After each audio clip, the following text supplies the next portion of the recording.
महाकुंभ में आपको पहले नोज पॉइंट से कहानी से पहले बता दें, 3 फरवरी 1954 को सुबह 8 बजे के आसपास का वक्त था जब प्रयागराज में लगे कुंभ मेले में मौनी अमावस्या के लिए लाखों भीड़ जुटी थी और अचानक कुछ अफवाहें फैली और फिर यहां पर स्नान करने के लिए जो लोग पहुंचे थे उस बीच में भगदड़ मच गई। 45 मिनट तक चले इस मौत के तांडव से करीब करीब 800 श्रद्धालुओं की मौत हुई थी और ऐसा माना जाता है कि उस कुंभ में देश के पहले प्रधानमंत्री जवाहरलाल नेहरू भी आए थे। देश की आजादी के बाद लगी पहले कुंभ के दौरान सबसे भीषण भगदड़ की घटना घटित हुई जिसमें 800 श्रद्धालुओं की मौत हुई। लेकिन इसके बाद देखें तो महाकुंभ 29 जनवरी को महाकुंभ में मौनी अमावस्या के अवसर पर इस अमृत स्नान का रिकॉर्ड भी टूटा। काफी संख्या में लोग भी पहुंचे। अमृत स्नान के चक्कर में भगदड़ मची और इसके बाद जूना अखाड़ा या फिर जगत गुरु रामभद्राचार्य समेत महामंडलेश्वर ने अपने रथ को भी लौटा लिया। साधु संत छोटे ग्रुप में अपने इष्ट देव से मुलाकात करने की जो परंपरा होती है वो पहले नहीं हो सकी और वो पीछे लौट गए। बाद में उन्होंने पवित्र स्नान किया, लेकिन भगदड़ के करीब दर्जन भर से ज्यादा लोगों की मौत हो गई। अब सवाल ये उठा कि भगदड़ मची क्यों? और उसके बाद कंट्रोल हुआ। रास्ते को आरएएफ पुलिस के जवान ने भी संभाल लिया। लेकिन इस घटना को लेकर जो सवाल है उसमें दो सवाल सबसे अहम हो जाते हैं। सवाल एक कि जहां जाने की होड़ मची थी यानी कि संगम नोज, वो संगम नोज है क्या? क्यों वहां श्रद्धालु पवित्र स्नान करना चाहते हैं और इस पवित्र स्नान के चक्कर में घटना घटित कैसे हुई, कैसे भगदड़ मच गई? आपको पहले शुरू करते हैं संगम नोज से। ये आपको पूरी ये दिख रहा होगा इस पे स्क्रीन पर। अब संगम नोज की बात करें तो संगम नोज के पास अचानक से भगदड़ मचती है। आप इस मैप पे देखेंगे तो आपको पता चलेगा ये संगम घाट है। ये वाला जो इलाका आपको दिखेगा इसे संगम नोज कहा जाता है। इस इलाके को संगम नोज कहते हैं। इस पर शाही अखाड़ों से इसका संबंध माना जाता है इसको लेकर। और इसी नोज को लेकर जो देखें संगम नोज, ये वही स्थान है जहां गंगा, यमुना और अदृश्य सरस्वती का मिलन होता है और यहीं पर लोग पवित्र स्नान करने के लिए पहुंचे थे। मौनी अमावस्या के अवसर पर यहां पर अमावस्या के दिन स्नान करने पहुंचे जहां पर यह भगदड़ मच गई। अब सबसे खास बात तो यह भी है कि इस प्रयागराज में यमुना और गंगा के मिलन यहीं पर होती है जिसे त्रिवेणी के नाम से भी लोग जानते हैं और इसे ही संगम नोज कहा जाता है। और यही वजह है, आप इसे देखेंगे बड़े स्क्रीन पर आपको दिखेगा, ये नोज के आकार का है और जैसा कि नाम से ही है और इस हिसाब से अगर नोज के हिसाब से देखें तो ये संगम नोज कहलाया। आकार हमेशा से इसका बदलता रहता है, ढलानदार भी बना रहता है और कुंभ और महाकुंभ जैसे बड़े आयोजनों में यह स्थान शाही स्नान के लिए, अखाड़ों के लिए जो संत समाज हैं उनके लिए आरक्षित की जाती है। यहाँ पर बैरिकेडिंग भी किया हुआ था, श्रद्धालुओं का एंट्री बैन था। संत यहाँ पर धार्मिक अनुष्ठान और अमृत स्नान कर सकते थे, जबकि आम श्रद्धालु संगम के अन्य घाटों पर स्नान करते हैं या फिर नाव और मुख्य संगम तक नाव से जाते हैं। लेकिन सिर्फ महाकुंभ ही नहीं बल्कि प्रयागराज के वार्षिक माघ मेले हो या फिर पौष पूर्णिमा हो, मकर संक्रांति हो, एकादशी हो, मौनी अमावस्या हो, वसंत पंचमी हो, इन सभी जितने भी पवित्र दिन माने जाते हैं, माघ पूर्णिमा, महाशिवरात्रि, सब कोई संगम स्नान पर पहुंचते हैं। संत सबसे ज्यादा पहुंचते हैं। विशेष इनके जो व्यवस्था भी होती है स्नान के लिए और पवित्र स्नान माना जाता है। माना जाता है कि यहाँ पर स्नान करने से, मतलब कि ये जो नोज पॉइंट है यहाँ पर स्नान करने से आपके सारे पाप धुल सकते हैं, धुल जाते हैं। ये धार्मिक आस्था है।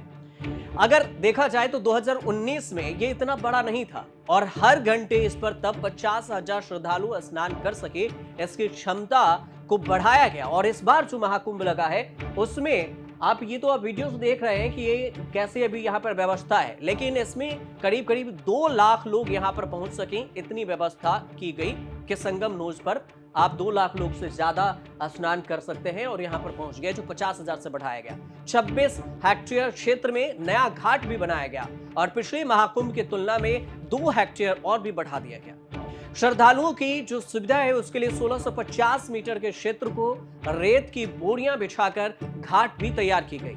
हालांकि ये ऐसा हुआ कि यहीं से जो भगदड़ की बात थी, लोग यहीं पे जाना चाह रहे थे। और जिस वक्त सवाल अब दूसरा ये उठता है कि आखिर इस पवित्र स्नान के चक्कर में जब घटना हुई तो ये घटना घटित कैसे हुई।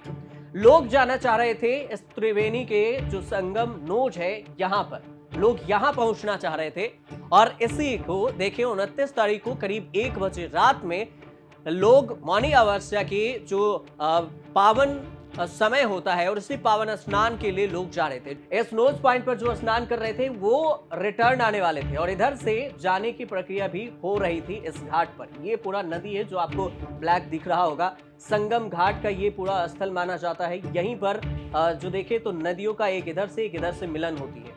और ये नोज पॉइंट का जो देख रहे हैं आप कि आधा लोग जा रहे होंगे और फिर इधर से कतारें बनी होती है कि आप इधर से स्नान कीजिए, यहाँ तक बैरिकेडिंग होती है और यहीं से रिटर्न हो जाते हैं। ये पूरा एरिया आपको दिख रहा होगा कि ये ऐसे है और इसके बीच में बैरिकेडिंग की हुई होती है। अब हुआ यूं कि इस संगम स्नान में इस नोज पॉइंट को अगर आप लॉन्ग ड्रोन शॉट से देखेंगे तो आपको जो दिख रहा था कि ये लॉन्ग ड्रोन शॉट से आपको दिखेगा कि इतनी भीड़ थी। अब यहाँ पर अचानक से सुबह में करीब 4 से 5 बजे लोग पहुंच जाते हैं और हजारों लाखों की संख्या में लोग पहुंच गए।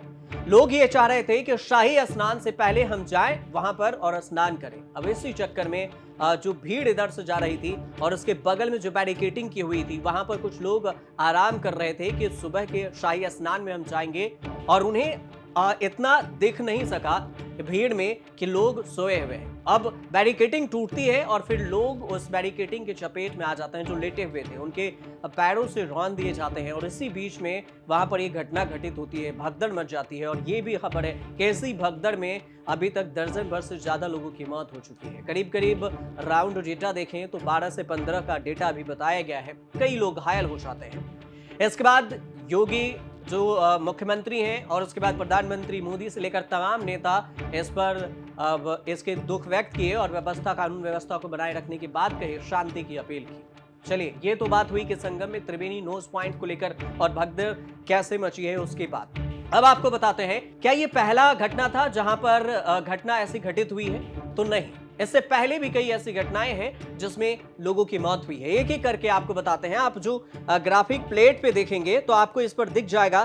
ग्राफिक प्लेट जब आप देखेंगे तो आपके लिए जो हमने डेटा निकाल कर लाया है उसमें आपको दिखेगा कि जब से कुंभ और महाकुंभ की अगर बात करें तो इसमें आपको 1954 से ले चलते हैं कि कब कब घटना घटित हुई है। 1954 में प्रयागराज में कुंभ हुआ था, इसमें 800 लोगों की मौत हुई थी। उज्जैन कुंभ में जो 1992 में हुआ था वो उसमें 50 लोगों की मौत हुई थी। नासिक कुंभ में 2003 में हुए थे और इसमें 39 लोगों की मौत हुई थी। हरिद्वार कुंभ में 2010 में हुए थे, इसमें 7 लोगों की मौत हुई थी।